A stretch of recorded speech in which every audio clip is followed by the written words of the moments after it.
All right, so before we start today's session, may I ask if there is any question or anything that require clarification on your part from our previous two sessions and with respect to any other related issue? Okay, so if there is nothing. No question for now. Okay. Let me also do a quick introduction.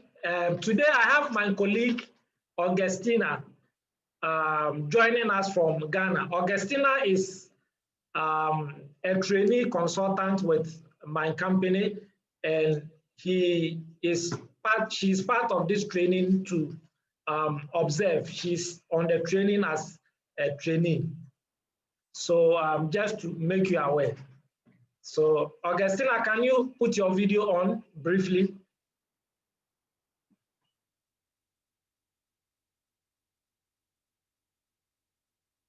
Hi, Augustina, are you there? Okay, so that's my colleague Augustina. She's under training, so she's just coming to observe the way this training goes for the purposes of learning. So just to give you that introduction. Thanks a lot. Thank you. Okay, so we'll proceed. Today we are going to go into details, a little bit more details about the implementation aspect. So in our last two sessions, we've looked at some introductory aspect of GlobalGAP. We've looked at what GlobalGAP is. We have looked at the scope of GlobalGAP. We have looked at the checklist and how the checklist is organized. Today, we are going to look at the implementation aspect, the real technical issues that we will face when we are implementing GlobalGAP requirement.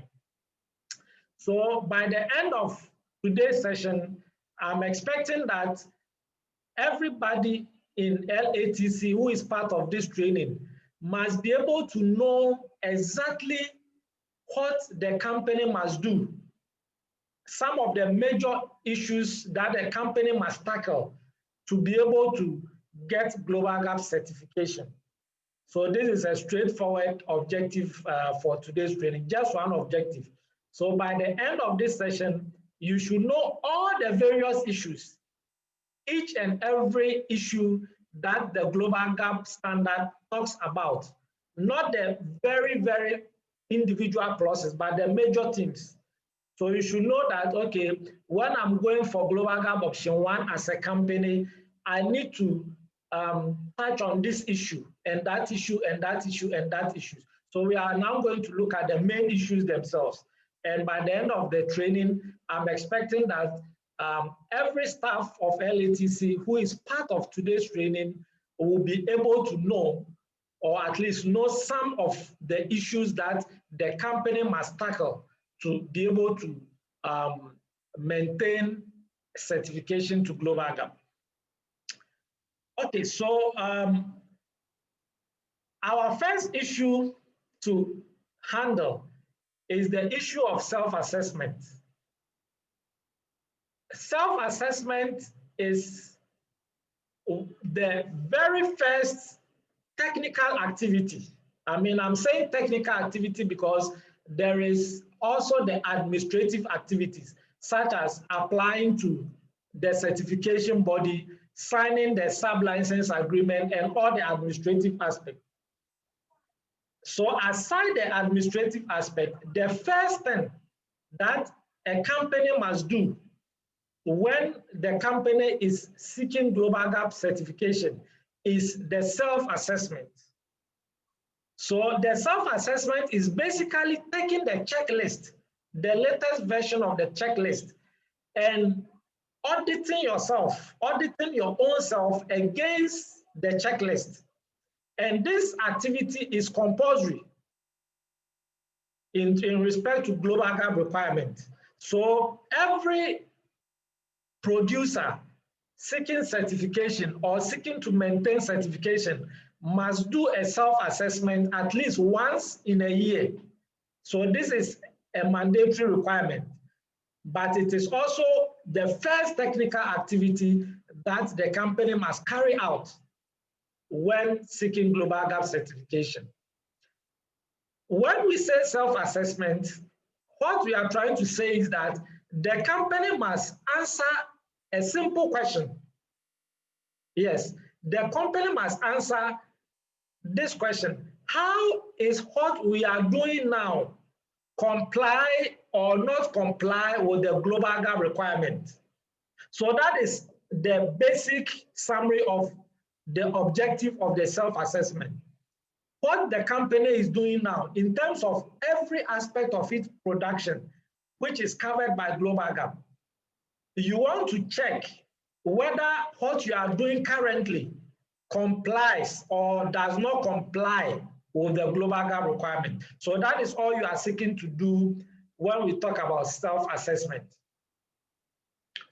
And every self-assessment, the producer or the company must use the latest version of the GlobalGAP checklist.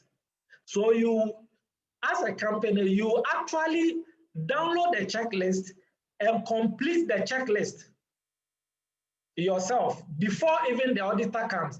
And the auditor will verify your results, whether you have completed the checklist or not. And when you are completing it, using the latest version of the checklist as released on the GlobalGAP website is very necessary and important. If you don't use the latest checklist, it means that you are not in conformance with the GlobalGAP requirement. You must always use the latest checklist. So basically, this is what self-assessment is about. And that is the first activity that a company must undertake when seeking GlobalGAP certification. Fortunately for LATC, you have already done your self-assessment like 2-3 years ago, more than 2 years ago when I came to your company. So you have at least done your self-assessment and you have some document to show during the audit for your self-assessment. Okay, but as to whether 2 years is too late or you should do it in the current year, is something that maybe I'll find out and update you accordingly. But at least you have done some self-assessment. So you are okay to go in terms